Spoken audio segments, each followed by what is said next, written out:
Again, Northerners have succeeded cripple, dismantle, balkanize Bola Ahmed Tinubu government again. The same way they did to Jonathan in 2014-2015. Breaking news. Dozens of students has been kidnapped again in Niger. It's not up to 48 hours. 25 children were kidnapped in Kebbi. Dozens of children now have also been kidnapped in Niger State. Bola Ahmed Tinubu, how far? What is happening? The monster that you join these people to create it, to remove Goodluck Ebele Jonathan, is hunting after you. You people can no longer control it anymore. Despite you went ahead to pick Shetima, Muslim ticket, you say Shetima will be in charge of security while you will be in charge of economy. Today, we don't see what Shetima is doing in your government because the insecurity is getting worse. A lot of fingers have been pointing at Shetima, allegedly that he is among of the people who caused this who started Boko Haram. Even to an extent, they are tracing it to the reason why Jonathan wanted to declare state of emergency in Borno State during his time. Times are number. As we see that even Ribadu, the NSA to Bola Ahmed Tinubu, allegedly with what we are seeing in the public domain, is accusing Buhari that Buhari is the one that orchestrated this insecurity in Nigeria. He cited, according to the write-up that is circulating online, allegedly, if the write-up belongs to him, saying that in 2014, Buhari was so desperate to become the president of Nigeria, where he assembled the Meite Alakato Association and told them his aim, his missions. And we were being told that over 300 millions of Fulanis were gathered together, different from Africa country, to come and cause mayhem. But in 2015, it's not a news to us anymore that Jonathan conceded defeat even before the INEC concluded in the result. And such, Buhari government could not know how to hand over these boys. The weapons that have been given to them could not be collected, and they decided to spread themselves across South. They are causing mayhem today that people can no longer go to their farm. They are kidnapping. They are into carrying people in all ramifications of insecurity causing in Nigeria today. Today, when we talk about division, that division is the only solution to Nigeria problem. There are some efulefu that will come online and begin to insult us, throwing all manner of bullshit to us. I don't care whether you are Yoruba, I don't care whether you are Igbo, I don't care you are from the Middle Belt where I come from. We are saying the facts and nothing but the facts that the only solution to Nigeria problem is to divide the country, let everybody go on their own separate way. If you look at it, I will talk about issue of Mazen and Bekano. But let me tell you people this. If you look at many people today who are traveling out of Nigeria today, it's as a result of they are tired of Nigeria. They don't longer believe in Nigeria. Nigeria can no longer make them to feed their family. They don't longer have faith in Nigeria, and that's why you are seeing them. People are living in drone out of Nigeria to go and look for greener pasture. How long are we going to continue bearing this, all in the name of one Nigeria? Let me ask you a question. If you are watching this my video, you don't agree with my opinion, yes, everybody is entitled to opinion. But what are we really benefiting from this one Nigeria? No, can anybody explain to me on the comment section, oh, keep your mouth shut, you have not brushed your mouth, it's poverty that is wrong with you. What do you know about Nigeria? You are calling for division. This is the reason. This is the reason why Nigeria must not divide. If anybody can explain to me on the comment section, I'll stop talking about division of Nigeria. Because to me, I don't see where this one Nigeria has helped us. As we speak today, one Nigeria is not helping anybody. Even the North that are calling, they don't want Nigeria to divide. The North are in the receiving end now. How long are we going to fold our hands and allow this miscreant and allow these people with their selfish interest to destroy this country? Don't forget that most of these Northerners that they are backing these people up, either directly or indirectly, they have other alternatives. Most of them are from Niger. Most of them are from the other Africa country. They came to claim Nigeria. We are talking about the 25 girls kidnapped in Kebbi, as if it's not enough. Day before yesterday, 35 people were adopted in Kwara State that they are demanding 100 million for each one. As if it's not enough, they strike at Niger today. You can see the governors that are now coming to APC. We are now APC. As if Bola Ahmed Tinubu is getting it right. This battle is now between the North and the South. And that's why I said that the problem is that Bola Ahmed Tinubu summon courage and divide the country. Then the procedure. Since they don't want regional government, how many of you have discovered that when Buhari was there, their major focus was in the South, whereby Fulani were killing people, Fulani were destroying people's farm, kidnapping. This area of all throughout Buhari 8 years, there was nothing like adopt. They did not kidnap any guests from the north. Boko Haram did not strike as much. It's as if Boko Haram was dead during Buhari government. But they resurrected during when Tinubu came in. The same thing they do to Jonathan. Is to tell you that they are never happy to any Sultan to be president of Nigeria. And that's why Bola Ahmed Tinubu must not miss this golden opportunity. Most of you who are singing praise with Bola Tinubu must be win 2027. What is the need of winning 2027? If we channel this energy for Bola Ahmed Tinubu to do the needful, to divide the country, or cause regional government, is it not far better? If Tinubu ruled country like this, he has not even finished his 4 years now. Even many Yorubas now are shouting for Tinubu to resign because they can no longer take it. But there are people who are causing this issue to make sure they put Bola Ahmed Tinubu to disgrace Bola Ahmed Tinubu. I'm not justifying Bola Ahmed Tinubu in any way, but let's tell ourselves the truth that these are part of what Mazi Nnamdi Kanu is talking for. But unknown to Bola Ahmed Tinubu is part of people who are witch-hunting Mazi Nnamdi Kanu. Either maybe probably because of his political selfish reason to make sure when it is time for election, he will release Mazi Nnamdi Kanu. But it's too risky and it's too dicey. What he needed to do now is that how to release Mazi Nnamdi Kanu, settle Sunday Igboho.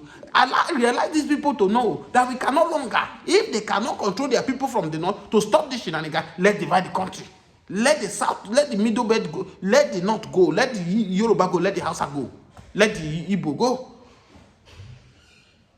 We can't continue playing politics in the detriment of buying people, in the detriment of destroying lives. For crying out loud, these people know what they are doing. People who are celebrating with bandits, people who, if bandits are doing wedding, you see government officials are attending their wedding. Is that the same people you think they are fighting the same just with you? No. These people have been brainwashed with Sharia law. They don't believe the same doctrine we believe. And such forcing us together to live with these people is too risky and it's too dicey. So if you watch this video, please share this video. Many Yorubas that are supposed to make their fatherland productive today have left the country because of these shenanigans people who believe that they hold the country. Do you know how many numbers of Yorubas that move out of Nigeria during Buhari government? Do you know how many Yorubas that have moved out of Nigeria during this Tinubu government, despite Tinubu is a Yoruba man? Is to tell you that one Nigeria is not favoring anybody. As we speak today, the same way there are famine, the same way there are hardship in every other state, in every other region, the same way there is hardship in Southwest. We are saying that the only solution to Nigeria problem, to this problem, is to divide Nigeria. I've said it time without number. Not even Peter Obi that has solution to Nigeria problem. If you think that if Obi come, this rascality of the North will stop, it's a lie. If Obi become president of Nigeria today, it might even get worse. The soldiers have compromised. T.Y. Danjuma have said it. Most of the repeated Boko Haram that they are putting into Nigeria, into different security, they are compromising. And that's why you can see Nigeria government is losing the battle in terms of terrorism. Yoruba's elders need to stand up and do the needful now, else they will regret it. Tell Bola Ahmed Tinubu to drop his selfish agenda and pursue regional government or divide the country. That is the only solution. If not, this is how they will keep making the government of Bola Ahmed Tinubu miserable.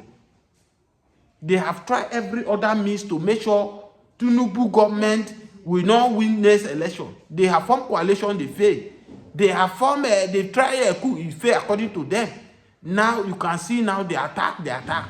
Don't forget that Erufai have made statement few weeks ago, and this is the same man that they have indicted, that is part of Buhari, that brought these people into Nigeria. He's telling you because they know that by the time they keep frustrating Bola Ahmed Tinubu government, even the whole governor, they come to APC, will not save Tinubu in 2027. The Yorubas. Are you going to fold your hands all in the name of re-electing Bola Ahmed Tinubu to make your region a dead zone region? Either we like it or not, Kwara is Yoruba land. The places that you are seeing these people are terrorizing in Kwara today are people where the Yorubas dominate, where the Christians dominate in Kwara state.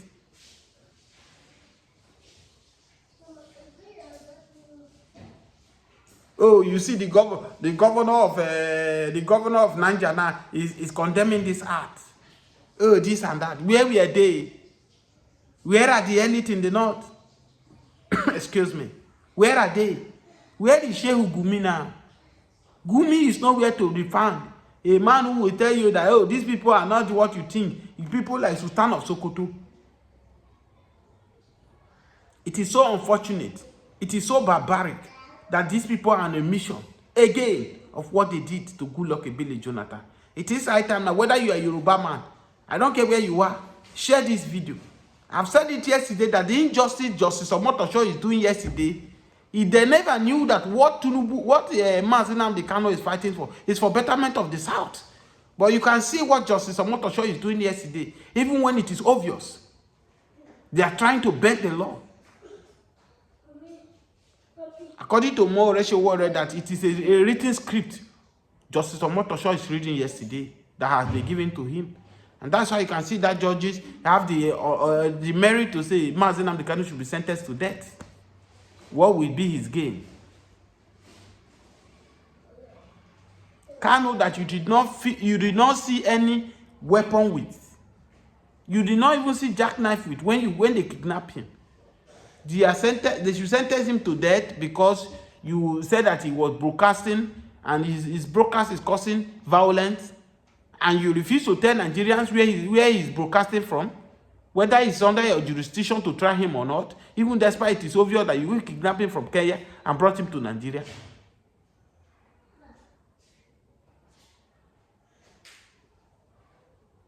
Please, even as you continue watching this video, share this video as well. 1992-93 in Kaduna, a riot broke out which they call the Zango Kataf riot. I was a young boy, very, very young then, and people were killed in scores. If you are not an Afsa person practicing Muslim in Islam, they were killed. Especially if you are from the southern part of Kaduna, the tribes from the southern part of Kaduna, they were massacred. It was called the Zango Kataf riot. And if the next thing they do is to burn churches, kill Christians, and then if they are done with that, then they focus on businesses that is for Igbo people, Igbo-owned businesses, and they destroyed it. I grew up knowing that Christians are an endangered species in Nigeria. In the year 2000, when the Sharia riots, how many of you have heard of the Sharia riot? Hundreds of thousands of people were killed in Kaduna. I can remember vividly that we had to defend our house from people. They brought some Fulani boys and they faced our house. They were shooting arrows. They were stoning our zinc. They spot our zinc shooting arrows. Even though I was a Muslim then. Even though my father was a Muslim then. But because majority of the people in our compound were Christians, so they were willing to destroy every one of us because we're living with Christians.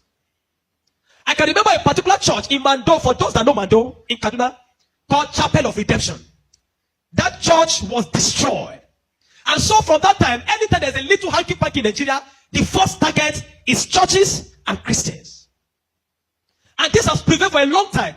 That even if there's a problem with in another country, the Muslim and the Hausas in Nigeria will rise up and begin to kill Christians.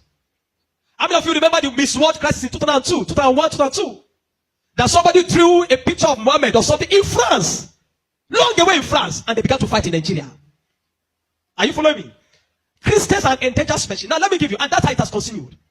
Scores have been killed, and they focus on regions where there is a mixture of both Christianity and Islam. If you look at states like Kaduna, states like Plateau State, states like Nasarawa, states like Taraba, states like Benue, states like Bauchi, states like Gombe, States like Borno, these are places where they focus on because they intend to eliminate every living Christian in that place. Anybody that debunked it is a total lie because I have grown and lived in the north. I've spent 80 to 80% of my life in the north, so I understand this thing. Several times, I cannot forget the Sharia riot. We were running for our lives. Even though we were Muslims, but we're still running because as far as you are not of that ethnic group, practicing what they practice, you are a victim. You can be burnt alive.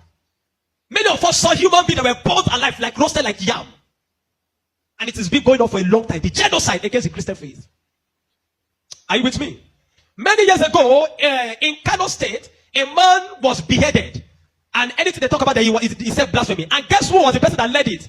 The man called Sanusi, Lamido Sanusi, was the one that led him on. And they beheaded him, they killed the Igbo man. They killed him and they put his head on the stake and they were using it to parade the city.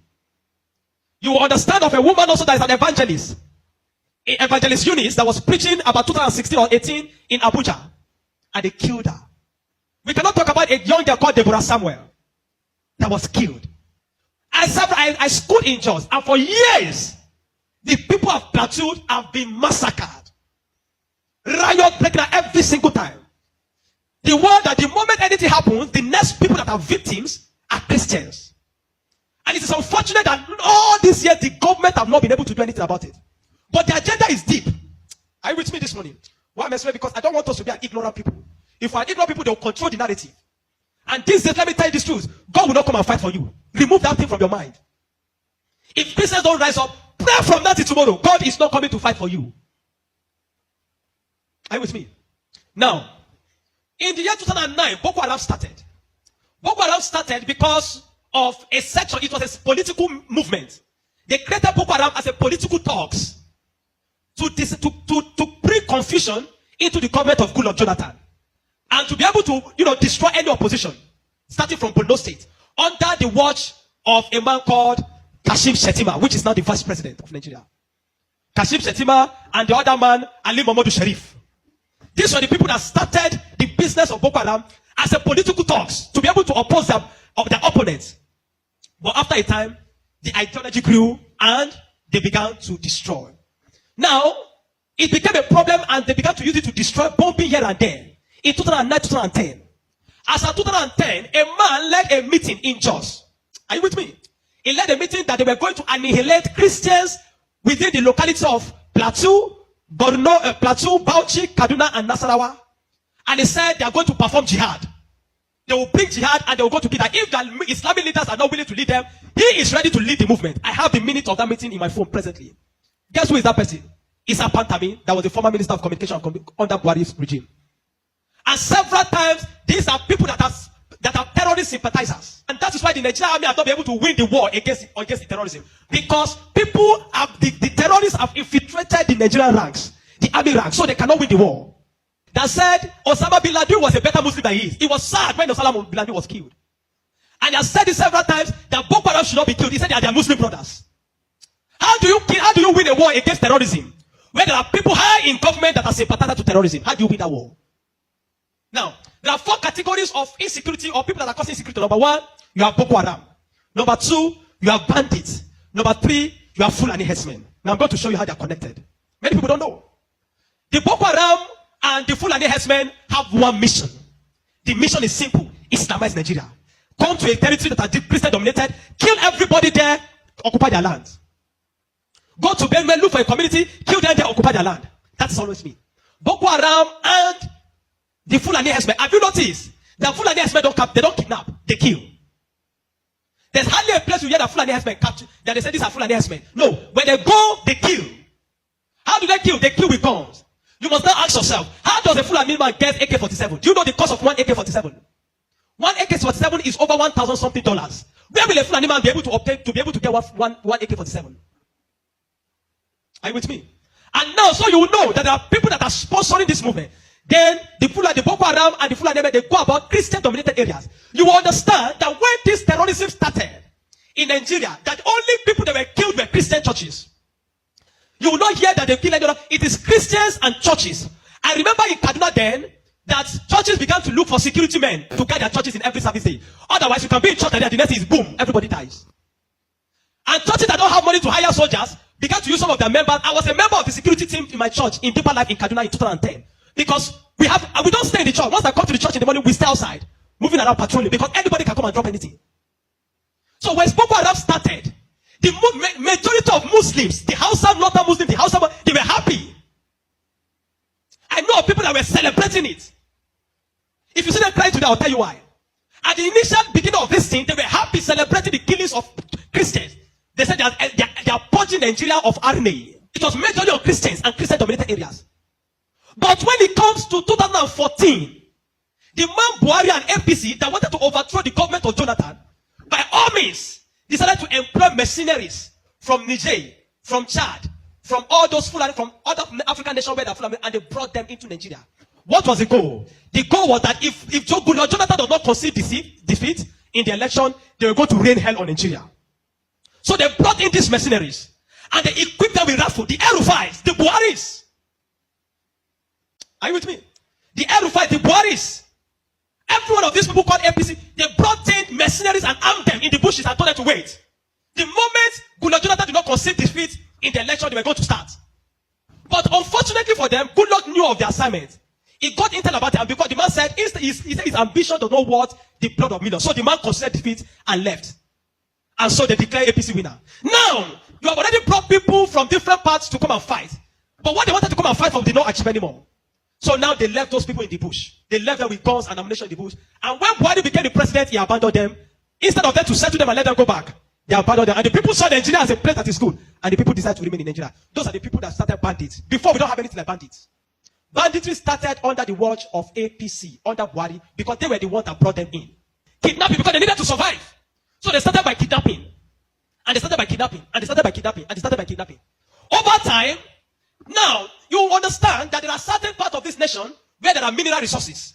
Don't be an ignorant Christian. Follow me. Don't be an ignorant Christian. Don't be in a nation where you don't have understanding of what is happening. Now, there are some parts of Nigeria where there are good resources. And this has been illegally mined by elites, the military generals, the oligarchs, the people that are the leadership of the North. They were mining these resources, and the money does not go into the federal government account. So what they do is that they employ the services of this banditry to create two things. Number one, to create diversion. So when you go to Zamfara, that's why you hear that they say there is killing in Zamfara now. It's because of the Ilema gold mine. There is gold in Zamfara that they are mining.